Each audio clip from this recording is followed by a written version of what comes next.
From New York, where in a few short weeks, I'll be sleeping in the yard again. A man who is still writing 1956 on his checks, David.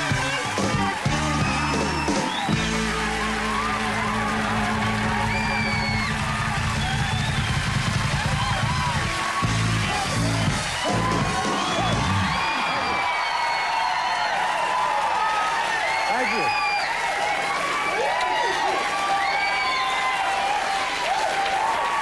Thank you very much. Oh, hey.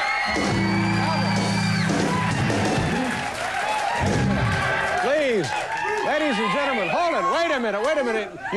You're behaving like you're from Norway, for God's sake.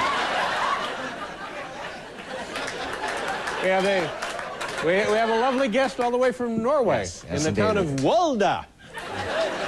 Welcome to the program, ladies and gentlemen. My name is Dave. I'm the host. Thanks for choosing us for your home entertainment this evening. You know, I almost got into a fight this morning, and Paul, this was my New Year's resolution, to avoid fights. I know.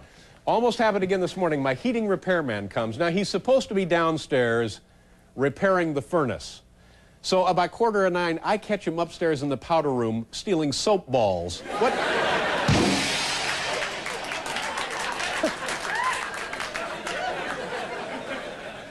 I thought this was kind of nice. President Reagan called the Ayatollah today to remind him that he only has one more day to order more weapons. So I wanted to start taking care of that.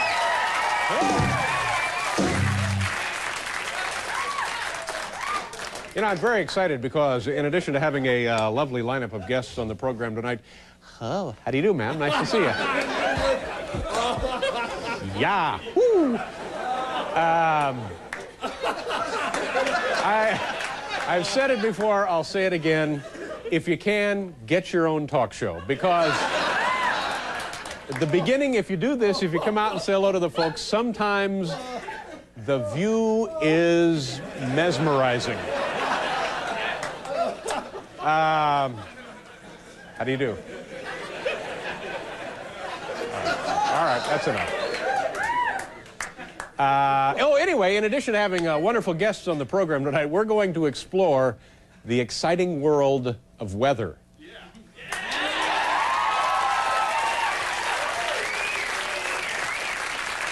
You know, I was a weatherman for a while. We are aware back of that, in Indianapolis. sir, yes. And tonight we're going to, they have a vast weather center right here at 30 Rockefeller Plaza, and they can forecast weather from all over the world and probably get local conditions. Ma'am, seriously, what's the name of the town in Norway? Volda. Yeah. Spell it for me. M-O-L-D-E. Oh, so it's M-O-L-D-E, Molda? All right. Is it a large town? Not by American standards. Uh-huh. And by God, those are the best standards, aren't they?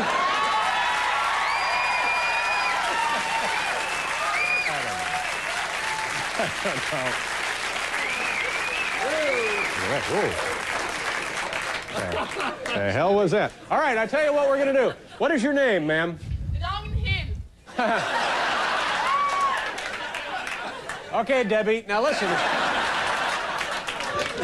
Here's what we'll do. We'll try our best because we have access to the weather center here at 30 Rockefeller Plaza, and we'll see if we can't find out local conditions in the town of Molda. All right?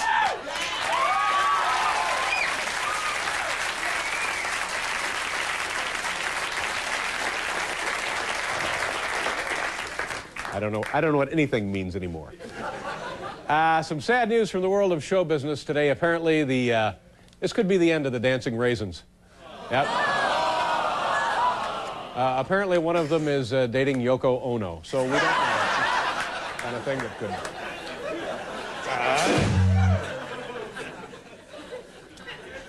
What are we doing out here? Growing orchids? Why is it so damn bright out here all of a sudden? Well, there was kind of a surprise. Thank you. Kind of a surprise last night. I guess you folks might have seen it over on Nightline. Ted Koppel, I thought this was kind of odd, but it happened. He officially announced, Ted Koppel did, his engagement now to Miss Nude Detroit.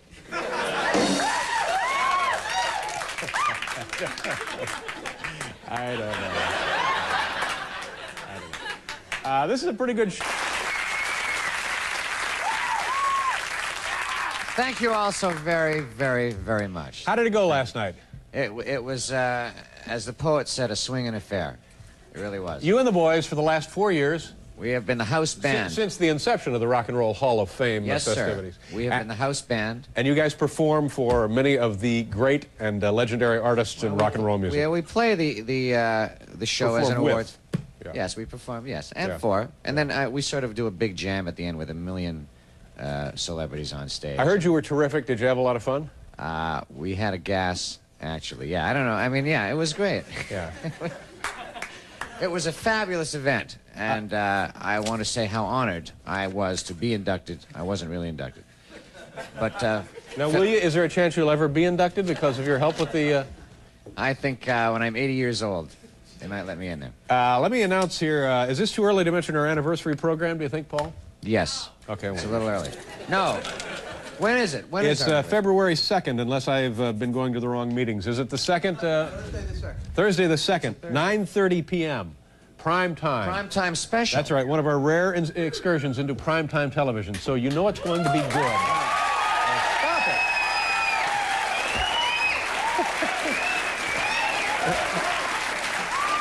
What's the matter with me? I don't know what's wrong. I keep snapping at the audience.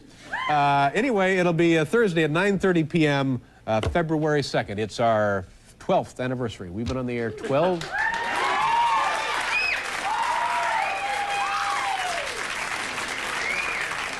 Now you're lying. I think we have some kind of applause club in the crowd tonight.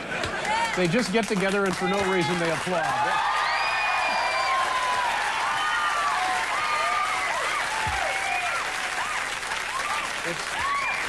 It's the Bayonne chapter of the International Applauders. Oh, stop it. Hey, I'm coming up there.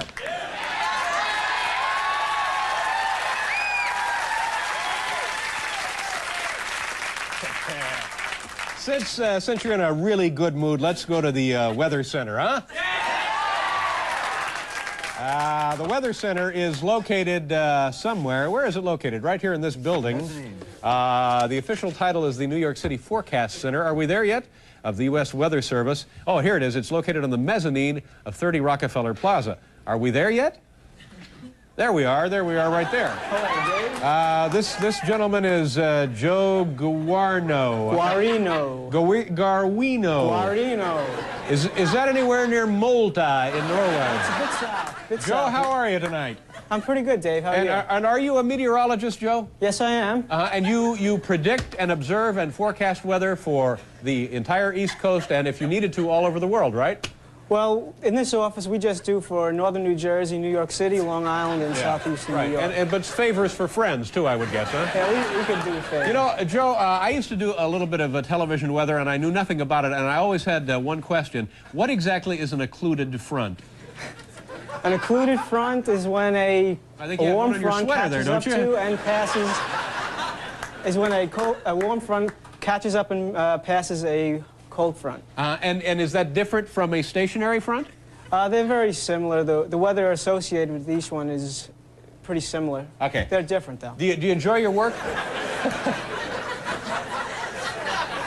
So what you're saying then, Joe, Yeah. they are similar, but yet somehow different. Yes. Do you enjoy your work, Joe? Yeah, it's a good job. Okay, I tell you what, a little bit later on, we need to know if you can find out for us conditions in Norway, in any town in Norway will do. We'll try to like come there's close. a difference from town to town in Norway. But in the meantime, tell us exactly what the current conditions are here in Manhattan. Okay, in Central Park, the temperature is 43 degrees.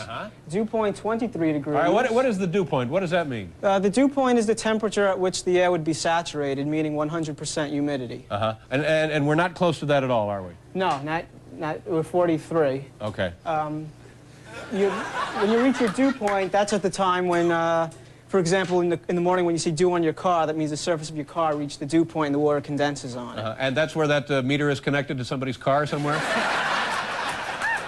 No, it's Central Park also. All right, and if you just step up on the next one and tell us how much you weigh, Joe, that'll be the end of it. Okay, the winds are from the west-northwest at approximately 7 or 8 knots. Right. And the barometer is 1014.6 millibars. What is the barometer?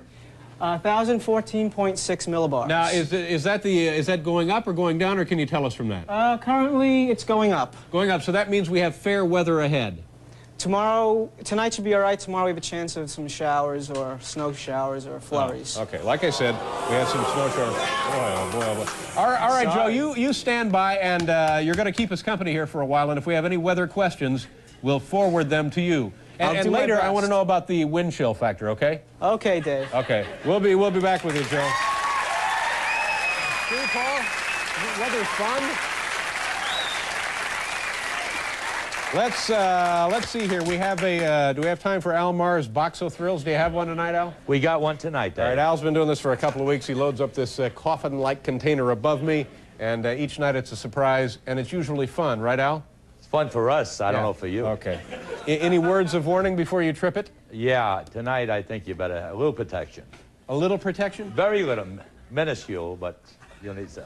What is the dew point exactly, Al? Should I cover up? Is that it? I think you better cover up. Put With your my jacket jacket? up or something, yeah. Pigeons. He probably has pigeons in there. Stop it. All right. So I just hide under here like this? No, just cover your head. All right. That's it. All right. Just like this? All right. All right, hit it. Do it. Oh, Get you it look over good. with.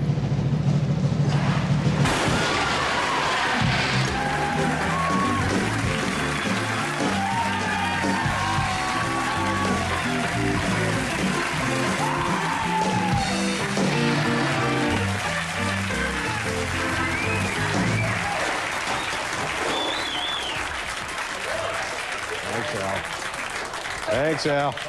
Oh, geez. And they're not all empty, are they? No, they're not. Oh, God. What are we doing? Oh, okay, we have a commercial. We got a great show. Put that in slow motion. Can we look at Al Marr's Box of Thrills in slow motion? Oh, this will be exciting. Here it is. Several tons of cans, ladies and gentlemen, about to cascade down on that huddled mass.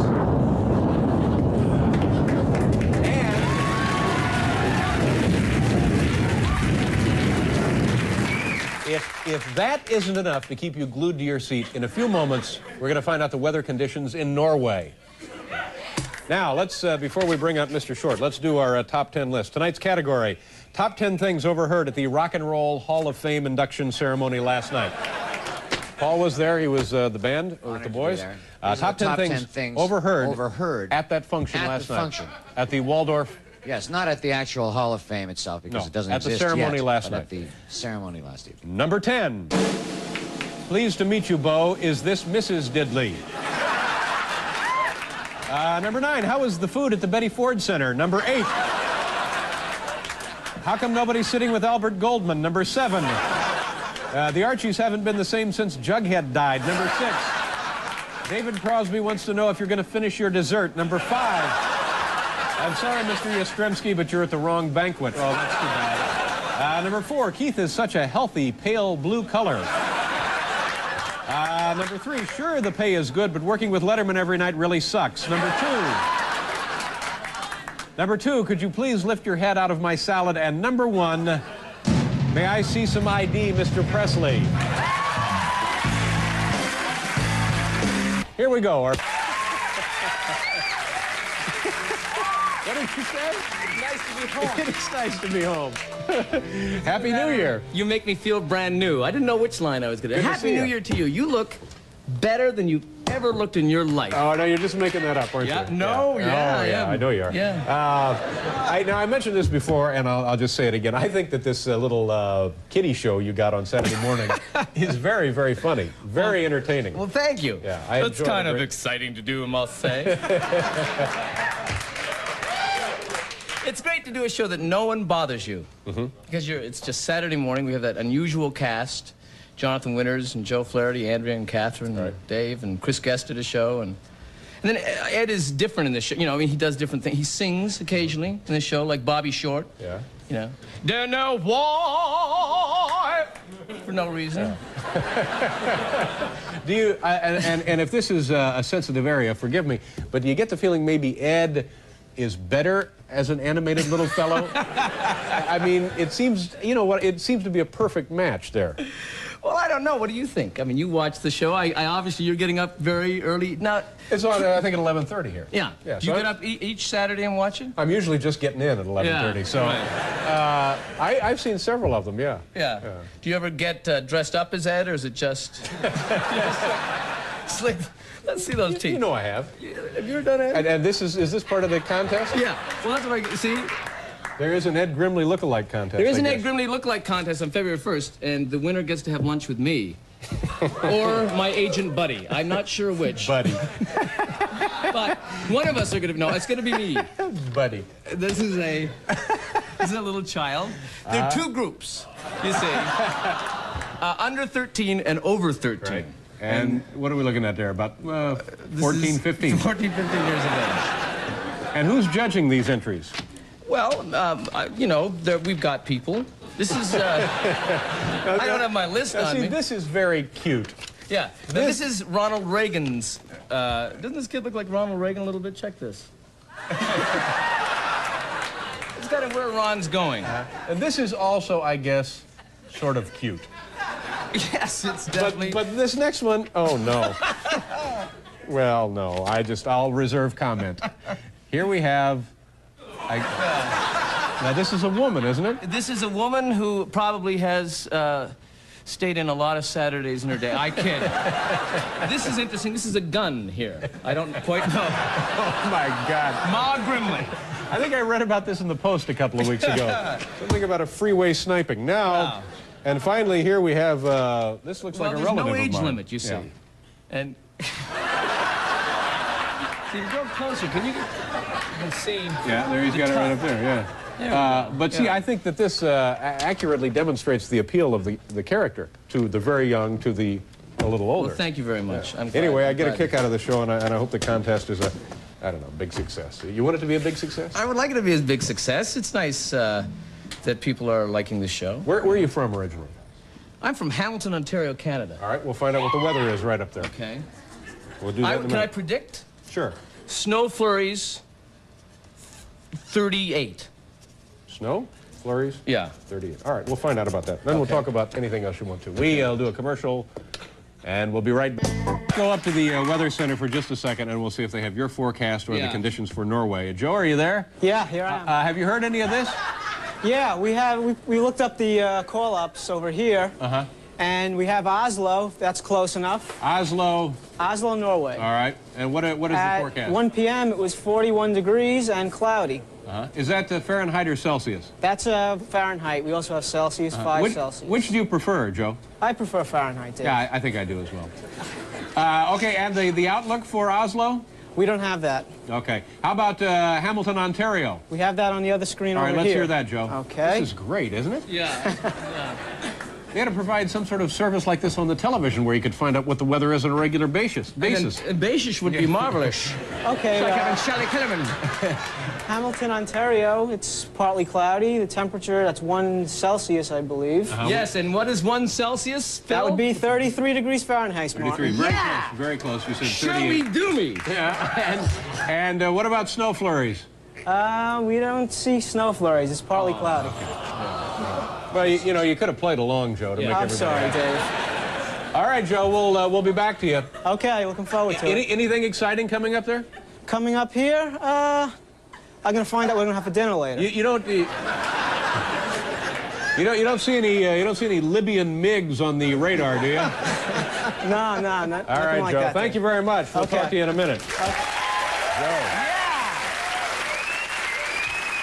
How was your vacation? We just went to Sun Valley. Sun Valley. Now, who did you go with? Because somebody else was here not long ago saying they had been, and I get the feeling you were all there together. No, well, we were there just, I was with my wife and children, but then Chris Guest and his wife Jamie would have a house there. So we were visiting them while we weren't staying with them. And then I went skiing. A foolish thing to do is skiing is to deny the truth, I found out, because Chris said, you know, do you want to go skiing? And I said, sure. And I hadn't skied for a while. since '67. Right. And I didn't tell him that. So so we went up to the top of Mount Baldy.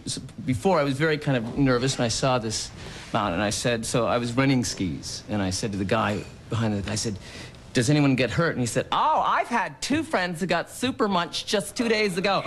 Yeah? So I decided to take a lesson. No, wait a minute. What? The guy was like a skiing choreographer, or... Yes, absolutely.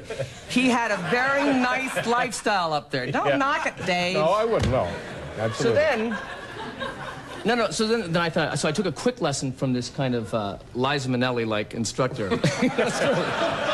It's true. Just on the ground. She didn't look like Liza, but she had Liza's bubbly enthusiasm. Right. She kept saying, you're terrific. She could do this is terrific. You know the Liza thing that you... Yeah. So then... So we went up the hill.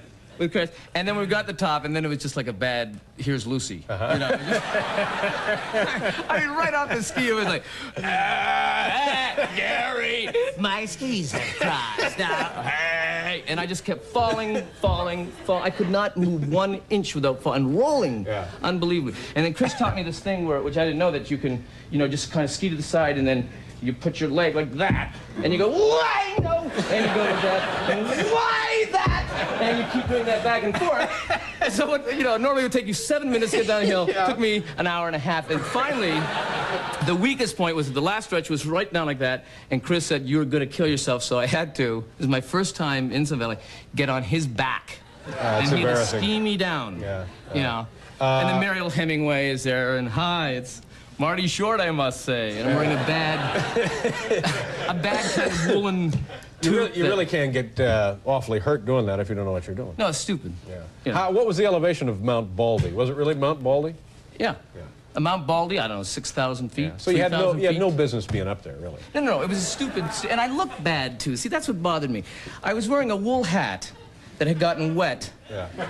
And generally, throughout my stay in Sun Valley, when I would go to the bathroom and come out, if a guy was walking in, he'd look at me, then he'd look up to see if he had the right room, then he'd look down and go, Oh, my. So there's a bit of a gal's look. Yeah. Let's talk about the film. 3 Fugitives. 3 Fugitives. You, Nick Nolte. Sarah Doroff. Well, you're wondering how we got her. Yeah. It's January 27th. No, she's a little 6-year-old babe. She's a 6-year-old little girl. Oh, she's the little girl in the ads. Yes, she's a delightful newcomer. Yeah, she's fabulous in this film. Nick is great. Nick is the boy. On my Grimley show, I have a rat named Sheldon, so I do Nick's voice. But he's phenomenal in the show. Is he fun to work with, tough to work with? Trouble? No. He's great. I mean, it's a very physical film, and people have seen it. They keep asking me if I've ever got hurt throughout it, which I never did. I got hurt once in my life, in my career, doing a piece for SCTV called Lewis Sings Dylan. It was Jerry Lewis. Lewis Sings Dylan. It was Jerry Lewis Sings Bob Dylan. It was an album, and it was supposed to be a commercial, and I was like an 8-foot podium, and on the top going, there was a big wind machine, and I'm supposed to be saying, the answer, my friend, is blowing in the wind. The answer is blowing in the wah! And what happens at that point is that there are little threads and Velcro, and these little people off camera were to pull the clothing off. Velcro didn't give. So you went flying. Bingo. Let me, are we going to look at the clip here or not? Yeah, this is when, Higher powers say no. What do you mean? Yeah, what do you mean? Huh? What? God.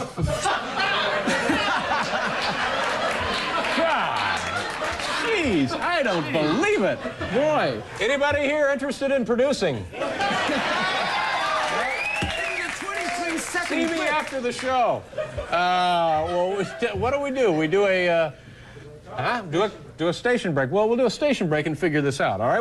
Well, she would pick up, I teach her with a Barbie doll, she picks it up, she looks at it and goes, oh, baby. Now, this is preparing her. How old is the little girl? 5. 5. Yeah, the county may take her away from you. Well, they have no proof. I hope you have a great year. We're doing a commercial now. Yeah. Right. When do we do this exactly? What is that? This would be telling the folks who's left on the show and who'll be coming on The tomorrow. next segment. In a few minutes? You could tell them now. Or now. Someone's directing the show with a magic 8-ball tonight, I think. Come. The thrills and spills of your free video, you won't miss out on the exciting 25th anniversary edition of the famous swimsuit issue, featuring a bright and sunny look at the smiles and suits of the past 25 years. To television. Most people look at a woodchuck and see a perky woodland creature. My next guest looks at them and sees dinner. Ladies and gentlemen, please welcome the author of this book right here. It's entitled The Wild Food Cookbook, Dr. Francis Hammerstrom. Francis?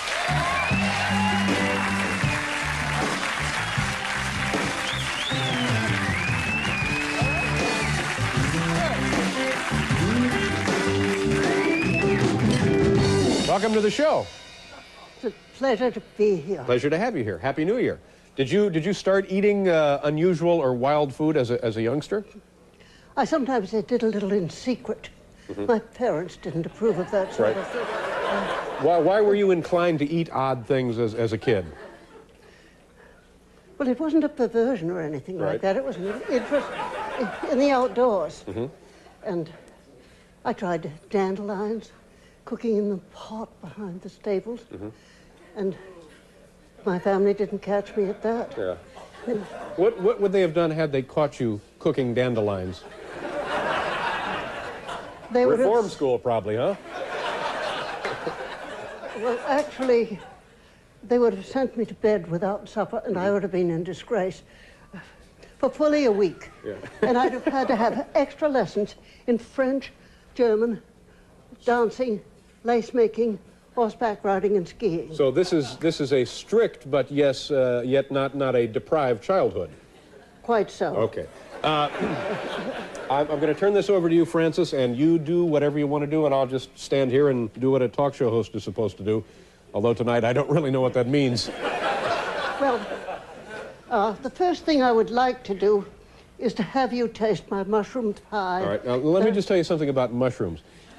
About once a month, there's an article in the newspaper where somebody has come across a mushroom and has eaten it, and then later they go into a coma. And it's usually, they've gotten some mushroom called like Angel's Cap or Death Cup or something like that. And it's pretty much... May I interrupt? Sure. This is called honeycap. Honeycap. That's its real name. All right. Yes. And you can swear to me, beyond a shadow of a doubt, you know the difference between the honeycap and the other kind. Oh, yes, indeed. In fact, I actually eat 45 different species of wild mushrooms.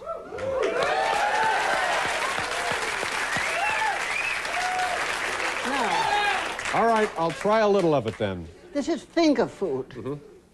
And so, there you are. Whose fingers are we talking about? All right. Oh, it's still piping hot, and this is perfectly safe. Perfectly safe. Yes. All right. Well, so far it tastes very, very good. I just wanted to ask you a question. No, it tastes great, as a matter of fact. That shortening, you liked that, didn't you? It's very light, isn't it? It just seems to be light, yes. Well, it wasn't made from pig fat like other lard. What was it made from? Black bear. Bear fat. Yes. Oh, I thought I tasted a little bear in there.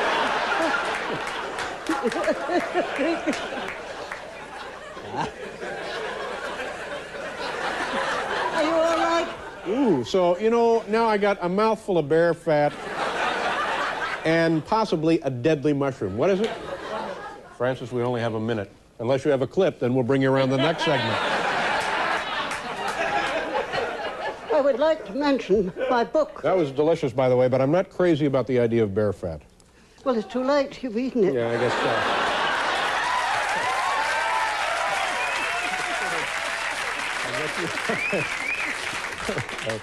so. What else? Did you bring a little, is that a pigeon down there I see? Yes, hoop one is one of the things I love to make. And we...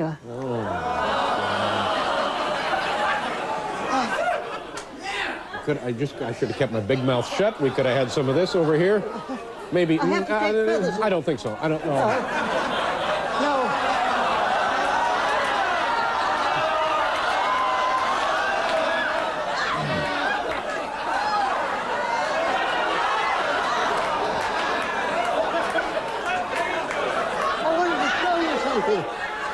there's a line there where the skin is weak.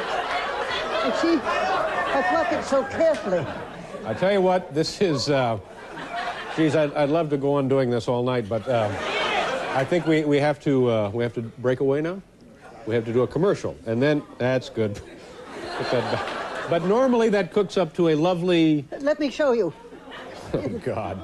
After I've worked with it for a few moments, that's it what, looks so like it's just like a tiny little chicken, isn't it? Why, it's like a Cornish game hand, Yeah, but Cornish much game. more expensive. Much more expensive and tastier, maybe. Oh, I should say so. Okay, all right. Now, we're going to have to ask you to come back at another time when we have a little more time. Is that all right? That's quite all right. All right. Are you going to mention my book? No, oh, yes, we will mention your book. Here's the book right here. Thank you very much. Nice to meet you. Well, you just stay here. We'll be right back.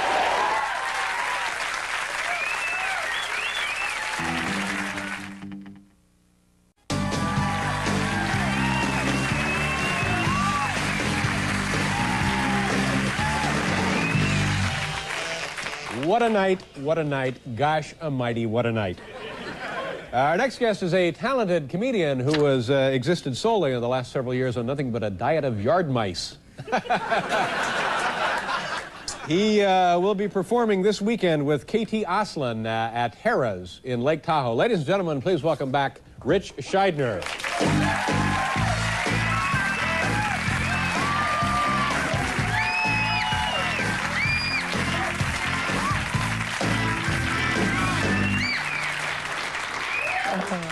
Thank you. Yeah, played the lottery today. I went in and bought a lottery ticket. I do it whatever state I go into, I play. You know.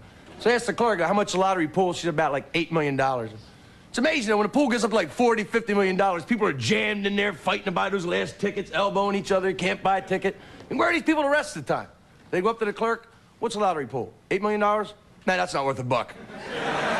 Give me a Slurpee instead. Oh, that baby's $50 million, that's some real money there, but $8 million, that's chump change. So I waste money all over the place. I'm so addicted to technology, man. It's like every little thing that comes out, I gotta get it. Like I can't just get a regular telephone, I've gotta get one with call waiting.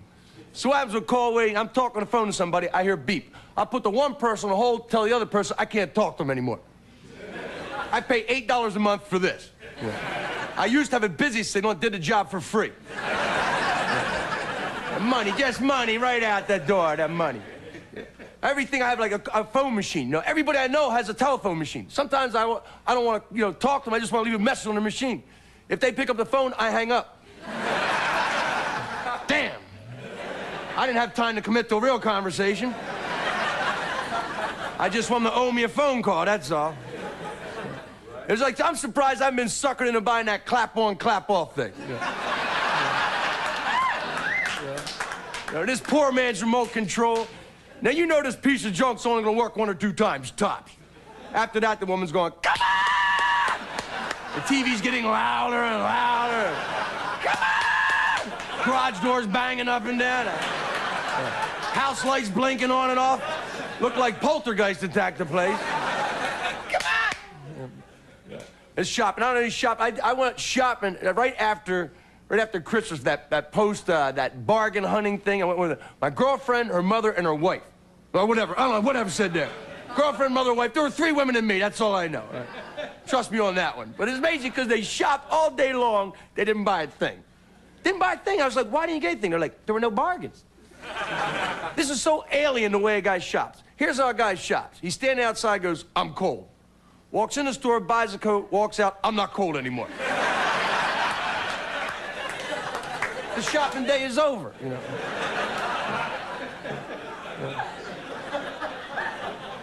In all these big department stores, they know who has the power. They know who does the buying. Because at the beginning, in the entrance to every one of these stores, the entrance has like the women's department or the makeup department. They don't have the sporting goods store there. They know the guys will get dragged in there by the women. They'll get bored, wander around, they'll all end up in the sporting goods section anyway, Oh, that's a good fly rod here, boy. This is a good shotgun. If I get a good shotgun fly rod combination, that'd be best thing. In those makeup departments, they don't let the women just like cruise right through them. They have all the counters. They have them set up like in a maze, like they have to weave their way through, Every one of those clerks are like those trees in The Wizard of Oz. Come on over here, try this, come on over here. Brand new, try it over there, come on over here, try it over there, come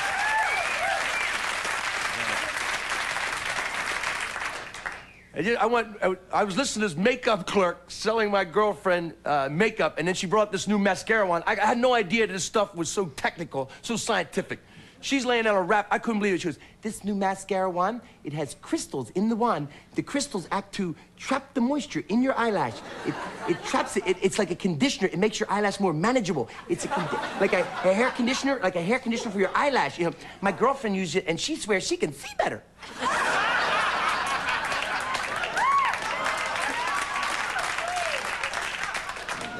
You know, if you women want to get this mascara wand, it's great, but I guarantee you're getting into detail work that most guys won't notice. I think the first time your man meets you, he's thinking, hey, check out her eyelashes. Soft and silky, just like I like them. She must use that new crystal mascara wand, man. This woman knows what I like. Yeah. See, we guys aren't that deep, women. We guys are not that deep. Toughest question you can ask your man is, what are you feeling right now? You ask me that question, he's just gonna go through a mental checklist. I'm not hungry. I'm not tired. I'm all right. I don't know what it is, man. We guys tend to lose a romance a little faster, you women do. We forget, you know, little romantic things. I don't know why we guys lose romance faster. I think it's because we guys barely have a two-track brain. And once we figure we get the love thing kicked into gear, okay, then we can concentrate on the career or the money again. That's why the woman will go, let's take a nice romantic walk on the beach. All right, but let me get one of these metal detectors so we make some money while we're out there. You bet, babe. Here's your shovel. When you hear it beep, you dig away, all right?